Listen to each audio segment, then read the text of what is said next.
अब इसके बाद जितने भी सुपर पावर ने किसी भी देश पे जब भी आक्रमण किए, चाहे वो वियतनाम के मामले में देख लीजिए, वियतनाम लड़ रहा था तो वियतनाम के साथ कौन खड़ा था? कोई नहीं खड़ा था। सुपर पावर के अगेंस्ट कौन खड़ा होता? कभी कोई नहीं खड़ा होता। उसके बाद जब वॉर दूसरा गया, इराक का वॉर आया, तो क्या इराक वॉर के टाइम कोई मुसलमान साथ खड़ा था? नहीं खड़ा था। उसके बाद जब आज ईरान है, तो ईरान को भी अकेले लड़ना है। दुनिया में कोई भी व्यक्ति एक दूसरे की लड़ाई नहीं लड़ी जाती। हाँ, एक मोरल सपोर्ट किया जाता है। फॉर एग्जाम्पल यूक्रेन का ले लीजिए। यूक्रेन के अंदर रशिया ने इतना बड़ा इन्वेशन किया, इतने 2-3 साल से आज वहां पर जंग चल रही है, दोनों क्रिश्चियन कम्युनिटी है। क्या यूक्रेन के साथ, अमेरिका को छोड़ दीजिए जो बैक सपोर्ट कर रहा था पीछे से, क्या यूक्रेन के साथ दुनिया की कोई क्रिश्चियन कम्युनिटी खड़ी हुई? नहीं हुई। क्योंकि सुपर पावर्स के अगेंस्ट में कभी भी कोई खड़ा नहीं होता। खड़ा नहीं लेकिन होता। अमेरिका ने इस बार एक गलती कर दी। अमेरिका को ये लगा था कि ये सुपर पावर में अगर जाऊंगा ईरान के अंदर लड़ने, और जाऊंगा तो 2-4 मिसाइलें, सबसे पहले मैं बच्चियों के 165 बच्चियों को मार दूंगा, तो वहां की आवाम रिटेलिएट करेगी, सरकार के खिलाफ रोड पे आ जाएगी, खोमेनी साहब के खिलाफ आएगी। हुआ इसका जस्ट अपोजिट। उसको ये, अमेरिका को ये नहीं पता कि ये पॉलिटिकल रिजीम नहीं है जहां पर आप जाकर अपनी रिजीम को चेंज कर देंगे। एक रिलीजियस रिजीम है। ये एक तहरीक है जो 1679 के अंदर चली और ईरान को पूरी तरीके से तब्दील किया। उस तहरीक के अंदर, उस विचारधारा के अंदर आप खोमेनी साहब की शहादत ले सकते हैं, आप असलम साहब की शहादत ले सकते हैं, मुस्तफा साहब की शहादत ले सकते हैं। लेकिन जो विचारधारा है हक की, विचारधारा है सही की, एक सोवरन कंट्री अपने देश के अंदर खामोशी से रह रही है, वो किसी दूसरे देश पे अटैक नहीं कर रही है। सुबह आप उठते हैं, उस देश के अंदर अटैक कर देते हैं, 165 बच्चियों को मार देते हैं। उसके बाद फिर आप दुनिया के सुपर पावर कहलाना चाहते हैं और आप दुनिया के अंदर शांति का नोबेल पुरस्कार पाने के लिए भीख मांगते हैं नोबेल कमेटी के सामने जाके। इस तरह के सनकी और पागल किस्म के लोग दुनिया के सुपर पावर के हाथ में हैं। दुनिया खतरे के मुहाने पर खड़ी हुई है साहब, बारूद के ढेर पे दुनिया खड़ी हुई है। अगर ऐसे पागल सन की, जो हमारे ऑपरेशन सिंदूर में हमारे मेरे देश के प्रधानमंत्री को जो बेइज्जत करता था बार बार, तकरीबन 25 से 30 अलग अलग ऐसे स्टेटमेंट दिए डोनाल्ड ट्रंप ने, जो हमारे देश की प्रधानमंत्री की पद की गरिमा के खिलाफ है। प्रधानमंत्री से हमारा विरोध हो सकता है, हमारा सांकेतिक विरोध हो सकता है, राजनीतिक विरोध हो सकता है, लेकिन प्रधानमंत्री हमारे देश का प्रधानमंत्री है। वहां से डोनाल्ड ट्रंप बैठ के कहता है कि मैं मोदी जी का पॉलिटिकल करियर खराब कर दूंगा, मेरे कहने पे ऑपरेशन सिंदूर खत्म हुआ, नहीं, वो मैंने तो दोनों बहुत कुछ कहते राष्ट्राध्यक्ष हैं। को फोन लगाया। वो तो इस तरह बहुत की कुछ कहते मानसिकता हैं। का वो व्यक्ति। शहबाज शरीफ को लेकर के भी यही कहते हैं कि ऑपरेशन सिंदूर में जान हमने बचाई वरना भारत तो मार गिराते हैं। डोनाल्ड ट्रंप की बात ही नहीं है। बात यह है कि देखिए, कहां पर कौन किसके साथ खड़ा हुआ है। अगर एक ग्रुप बना हुआ है, उसमें 57 इस्लामिक राष्ट्र है, तो ये दुनिया सवाल पूछेगी। आपने कहा कि क्रिश्चियन के साथ जाकर के खड़े नहीं हो गए रशिया में, लेकिन ये तो वहां पर भी हुआ कि इजराइल ने कहा हम हमास से बातचीत नहीं करेंगे, हमास ने कहा कि हम इजराइल से बातचीत नहीं करेंगे, लेकिन उन्हें एक टेबल पर आना पड़ा उस वॉर को निपटाने के लिए, सुलझाने के लिए। ग्रुप कैप्टन आशीष सहाय जी, अभी हाल में जो मिडिल ईस्ट में तनाव है जो हम देख रहे हैं, उस समय मैंने हमेशा आपसे एक सवाल पूछा कि यूएस नेवल बेस तक तो ठीक था, लेकिन क्या ये समझा जाए कि ये बौखलाहट है ईरान की तरफ से, या फिर ये समझाया जाए कि घायल शेर है जो हर तरफ वार करके, हर तरफ हमले करके ये बताने की कोशिश कर रहा है कि टाइगर अभी जिंदा है। मीनाक्षी देखें, we are missing the elephant in the room. कहते हैं ना, एक बड़ा मुद्दा है, वो हम शुतुरमुर्ग की तरह अपना सैंड में सिर डाल के बैठ जाएं और आंधी नहीं आ रही है। कितना भी हम डिनाई कर लें और कितना भी हमारी ब्रांडिंग हो जाए, कुछ रियलिटीज हैं। एक कम्युनिटी जो पूरे विश्व में किसी ना किसी वजह से वॉरिंग रहती है एट एनी गिवन टाइम। इतिहास गवाह है कि पिछले शताब्दी में किसी न किसी फॉर्म में एक वॉरिंग कम्युनिटी है जिसके रेडिकल थिंकर्स, मैं आम की बात नहीं कर रहा हूं, उसमें भी बहुत ही मॉडर्न लोग हैं, बहुत ही फॉरवर्ड थिंकिंग हैं, बहुत ही न्यूट्रल हैं, अच्छे लोग हैं, इंडिया में भी करोड़ों में हैं, लेकिन कुछ उसके रेडिकल थिंकर्स हैं और वो हमेशा से किन्हीं कारणों से, अज्ञात कारणों से लीड में रहे हैं और इन्फ्लुएंस करते रहे हैं उस तमाम कम्युनिटी के उन टेंडर माइंड्स को जो उनसे इन्फ्लुएंस रहते हैं और उनके पास करने को कुछ और नहीं। आप देखें ये इराक ईरान, कैसे हम उस समय तो ट्रंप नहीं थे, अभी अफगानिस्तान पाकिस्तान, बलूचिस्तान वर्सेस पाकिस्तान एस्टैब्लिशमेंट, या इस तरह के तमाम हैं, मतलब सीरिया, लीबिया, कॉन्स्टेंटली किसी न किसी इशू को लेकर एक रेडिकल थिंकिंग, और उस इसके पीछे इनका अपना बेनिफिट होता है। ये जो लीडरशिप होती है, मैं खुमैनी साहब की बात नहीं कर रहा हूं, वो वाकई एक रिलीजियस लीडर थे और बहुत रिस्पेक्टेड थे, लेकिन उनकी जो थिंक टैंक थी, क्या उनको ये नहीं सोचना चाहिए था कि अगर आधा देश लिबरेशन चाह रहा है, 1979 तक वो एक तरह से जीते रहे हैं, अचानक उनके ऊपर एक पाबंदियों का एक ऐसा दौर लगा दो, दमनकारी इतना कर दो कि वो लोग या तो घुट घुट कर चुप हो जाएं या फिर अपना मतलब थॉट प्रोसेस चेंज कर दें कि नहीं, हमें इसी रेगुलेटेड तरीके से human rights, freedom of thoughts, freedom of speech, freedom to eat, freedom to dress up, इस तरह की दमनकारी ताकतें उनके अगल बगल थीं और उन्होंने बहुत दिन तक ऐसा किया।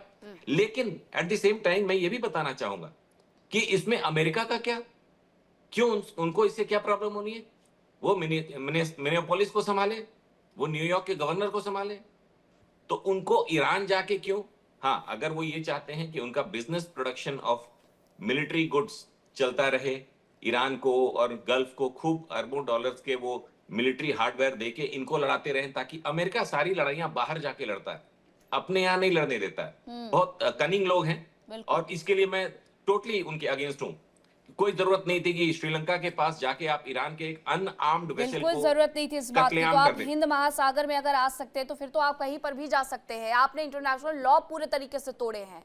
नेवल कैप्टन श्याम कुमार जी, इस पूरे मुद्दे पर आपकी भी मैं एक प्रतिक्रिया चाहूंगी कि अभी जिस तरीके से मिडिल ईस्ट सुलगा हुआ है, जिस आग में वो जल रहा है, इस आग को बुझा पाना मुझे नहीं लगता कि इतना आसान होगा। लेकिन ईरान के अगर ये युद्ध समाप्त भी हो जाता है तो ईरान से क्या इन तमाम देशों के मतभेद बन नहीं जाएंगे कि आपने उस दौरान हमारी उन जगहों को निशाना बनाया जहां पर टूरिस्ट घूमने के लिए आते हैं, जहां पर हमारे आम लोग काम करते हैं, यूएस नेवल बेस पर बस आपने निशाना नहीं बनाया, तो वो क्या खटास नहीं रह जाएगी फिर एक? धन्यवाद मीनाक्षी। जय हिंद, सनोवर्णा। सबसे पहले तो मैं ये कहना चाहूंगा कि लड़ाई मुसलमान से है ही नहीं, और जब मुसलमान से है ही नहीं तो शिया और सुन्नी कहां से आ गए? तो सबसे पहले मेरा ये टेक है, ये लड़ाई मुसलमान से तो है ही नहीं।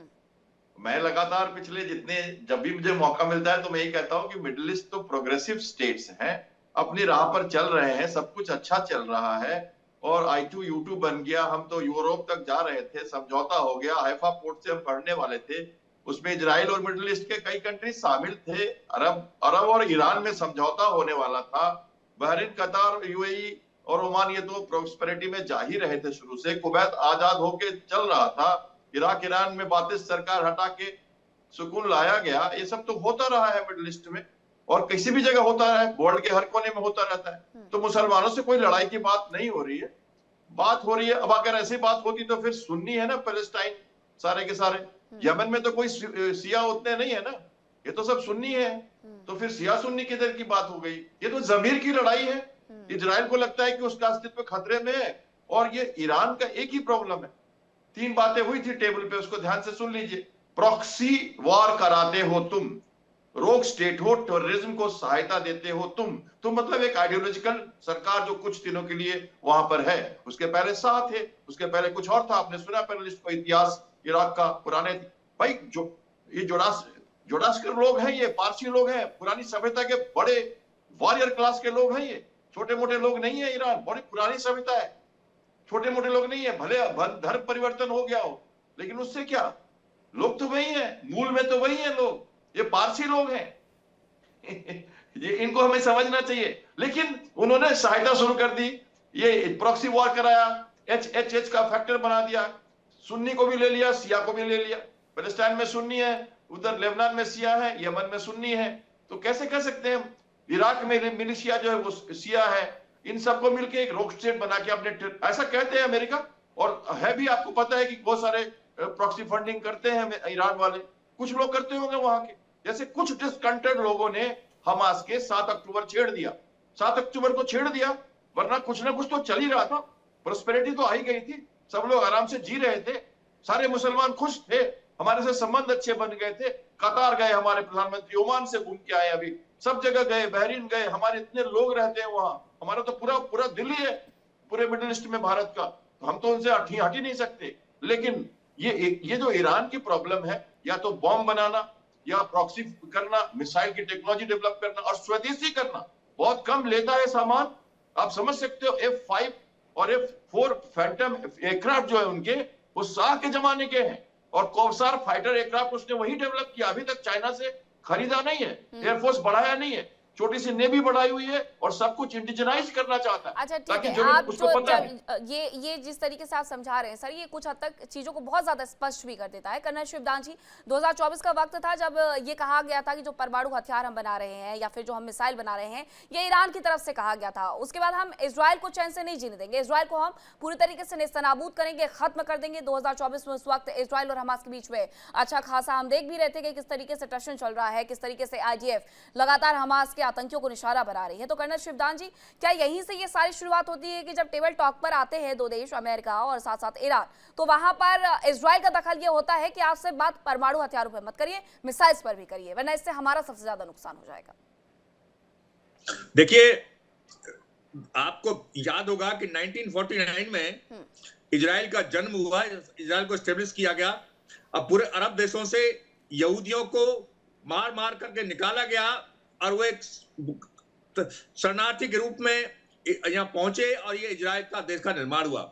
इजराइल ने अपने आप को एस्टेब्लिश किया है और इजराइल पर अब तक 3 हमले हो चुके हैं, 1967, 73 और एक हमला भी बाद में हुआ है। उसको अरब देश उसके एग्जिस्टेंस को मानते ही नहीं थे, इसलिए बहुत से देशों ने उसको अभी तक रिकॉग्नाइज भी नहीं किया है। ईरान ने 1979 से पहले उसको रिकॉग्नाइज किया, मगर जैसे ही खुमैनी की सरकार बनी उसने उसका रिकॉग्निशन वापस ले लिया। इसका मतलब इजराइल के एग्जिस्टेंस को पूरा अरब देश जो है मानते नहीं है कि इजराइल भी कोई देश है और उसके भी नागरिक जो हैं उनको जीने का अधिकार है।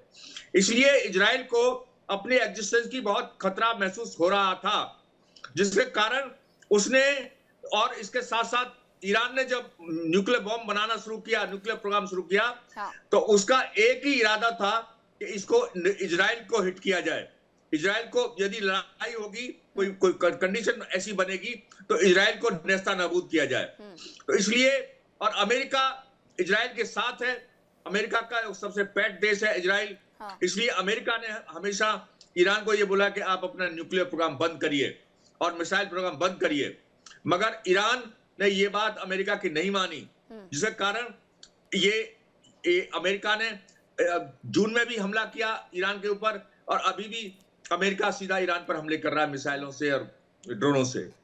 और इसके अलावा ईरान ने इजराइल को एग्जिस्टेंस का खत्म करने के लिए हिजबुल्लाह और हमास जैसे और हूती जैसे आतंकी संगठनों को वहां पर इजराइल को परेशान और तंग करने के लिए वहां लगाए हुए हैं, जिन्होंने इतने दिन से वहां तनाव पैदा किया हुआ था, जिसकी वजह से आज गाजा बिल्कुल बर्बाद हो चुका है, एक प्लेन पट्टी की तरह हो चुका है। वहां के जो जितने भी नागरिक थे वो और देशों में शरणार्थी बन के चले गए। इसलिए पूरे अरब देशों में इसके कारण तबाही मची हुई है, और जो एक शांति होना चाहिए जहां पर पूरे विश्व के लिए, जहां से एनर्जी, ऑयल और गैस सप्लाई होती है, वहां पर इतना कोहराम मचा हुआ है। ठीक है, तो ये जी बिल्कुल रिजवी साहब, आप ही का मैं इस पर प्रतिक्रिया चाहूंगी, आप ही की प्रतिक्रिया चाहूंगी। पहली बात तो ये है कि इजराइल कोई कंट्री का नाम नहीं है, इसे हम लोग एक कंट्री कह रहे हैं, वो बाद में कंट्री बना है।